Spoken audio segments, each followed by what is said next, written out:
Bonsoir les enfants et bienvenue sur Histoire pour enfants à écouter. Ce soir, pour vous endormir, je vais vous raconter l'histoire de Réponse. Installez-vous bien confortablement, l'histoire va commencer.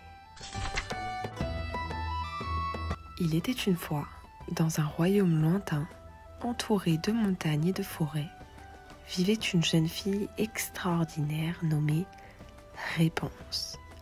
Mais ce n'était pas une princesse ordinaire. Réponse avait des cheveux dorés si longs et si lumineux qu'on aurait dit qu'ils contenaient la lumière des étoiles. Réponse vivait seule dans une tour haute et mystérieuse, protégée par une sorcière. Pourquoi était-elle là ? La sorcière, nommée Dame Gothel, lui avait toujours dit: « Le monde extérieur est dangereux, Réponse. Ici, tu es en sécurité. » Mais Réponse rêvait de découvrir ce monde qu'elle voyait depuis sa fenêtre. Les forêts, les rivières et surtout les lumières magiques qui apparaissaient dans le ciel chaque année pour son anniversaire. Pourquoi ne puis-je pas voir ce monde merveilleux dont je rêve tant ? Ces lumières magiques dans le ciel, elles me semblent si proches. Et pourtant, je suis si loin.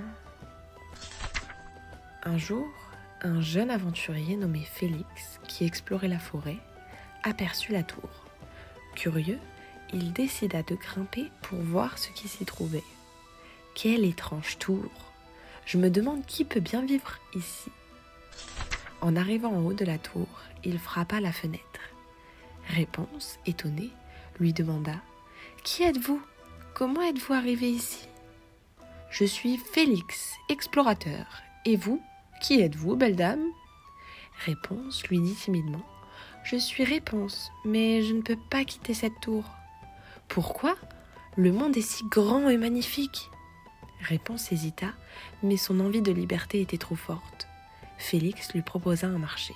« Si tu veux, je t'emmène voir ces lumières magiques dont tu rêves tant. » Réponse prit une grande décision.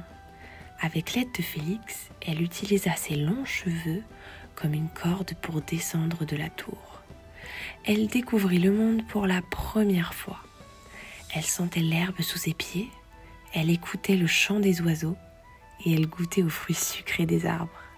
Réponse pensa: « Tout cela, c'est encore plus beau que je ne l'imaginais. » Pendant ce temps-là, Dame Gothel s'aperçut de leur fuite et les retrouva. « Réponse, comment as-tu osé me désobéir ? Ce monde est plein de dangers. » Réponse prit son courage à deux mains. « Non, Dame Gothel, vous aviez tort. Le monde est beau et je veux vivre librement. » Avec l'aide de Félix, Réponse trouva le courage de repousser la sorcière. Grâce à une lumière magique venant de ses cheveux, elle brisa les enchantements de Dame Gothel et la tour disparut à jamais. Réponse réussit à retrouver le royaume et découvrit qu'elle était en réalité la princesse disparue du roi et de la reine. Ils accueillirent leur fille avec des larmes de joie. Le soir de son anniversaire, des lanternes furent lâchées dans le ciel en honneur à la princesse. Réponse vécut enfin la vie qu'elle avait toujours rêvée, libre et heureuse, explorant le monde avec Félix à ses côtés. Elle n'était plus une princesse enfermée, mais une princesse libre comme le vent. Et c'est ainsi que la princesse Réponse apprit qu'il faut parfois du courage pour suivre ses rêves, même si cela semble difficile.